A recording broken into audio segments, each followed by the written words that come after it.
Poštovani gledatelji, dobrodošli u studio Dječje zavičajnosti. Sada ćemo pričati o...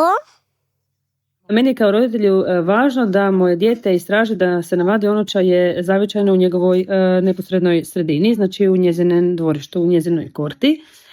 Ja mislim da svi, pa tako i naša dica, moraju najprije poznati svoje dvorište, svoju kortu i svoju hižu i onda sav preostali svit. U nekim vrtićima nemojte se uči, a ne da ga učimo. Postojali ovi zmajevi kad smo... Što ti misliš? Da. Vi drugi što mislite? Ja mislim da ne. Ja mislim da da. Ja mislim da to ne. Aha, morat ćemo to istražiti. Više kao da ga tražimo po selu, po vrtu, po pričama i po pitanjima. I ponekad se dogodi da ni odgajatelji ne znaju gdje ćemo završiti kroz istraživanje. Drage Lidija i Carmen, hvala što ste uključili u našu emisiju. Da li ste se pitamo? Znači li implementacija zavičajnog kurikuluma da svi vrtići rade isto? Ne, to je nemoguće, jer su upravo suprotno. Svaki vrtić djeluje u nekom drugom okruženju. U svakom vrtiću žive djeca sa različitim potrebama, različitim interesima, u okruženju u kojem zavičajnost se njeguje na jedan drugačiji specifični način. I upravo istraživanje te specifičnosti je izazov za sve one koji žele se baviti implementacijom zavičajnosti u kurikulume vrtića. A ono što mi želimo upravo razumjeti tu različitost i dozvoliti razvoj različitosti na način da u tome sudjelujete vi.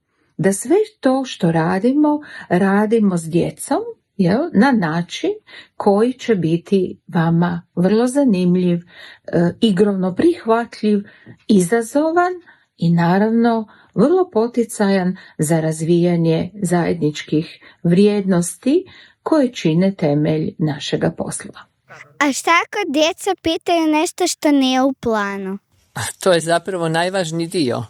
Plan se ne zatvara, on se otvara, a dječja pitanja često vode projekt u potpuno novom smjeru. Ko onda zapravo vodi projekt? Rekli bismo nitko i svi. Djeca pokreću, odgajatelji prate i podržavaju, a stručnjaci pomažu razumjeti i proširiti proces. Zašto se sve toliko bijevi? Kao da imate vašu seriju u kojoj radite puno nastavaka. Da, dobro si rekla. Imamo. To nam izgleda stvarno kao nekakva serija, jer tu nam pomaže dokumentiranje. Dokumentiranje je zapravo bilježenje procesa, istraživačkog procesa i igre kojim se vi bavite i na taj način spoznajemo što vas sve još interesira, do koje razine možemo ući u te istraživačke procese s vama i ukazati na važnost razumijevanja što to znači slušati dijete i doista polaziti od dječjih interesa. A šta ako se mi pridomislimo usred projekta? Da, onda se naravno projekt promijeni, dobro si to rekla i treba se promijeniti.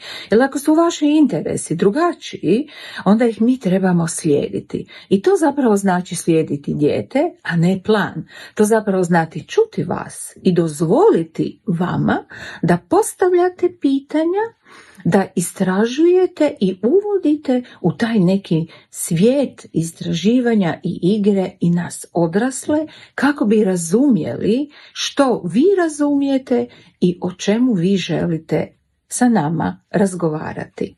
Znači, zavičaj nije ono što samo znamo u njemu, nego i ono što tek otkrijemo zajedno.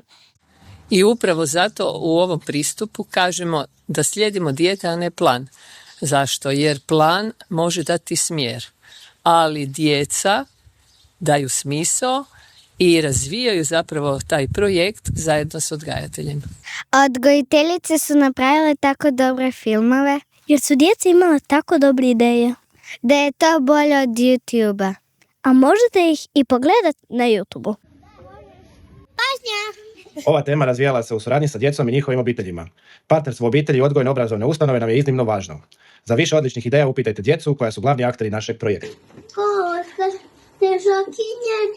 Mislim da je ovaj projekt djeci dao nešto neprocjenjivo, to su osjećaj pripadnosti, ljubav prema zavičaju i uspomene koje će nositi cijeli život. Vidimo se!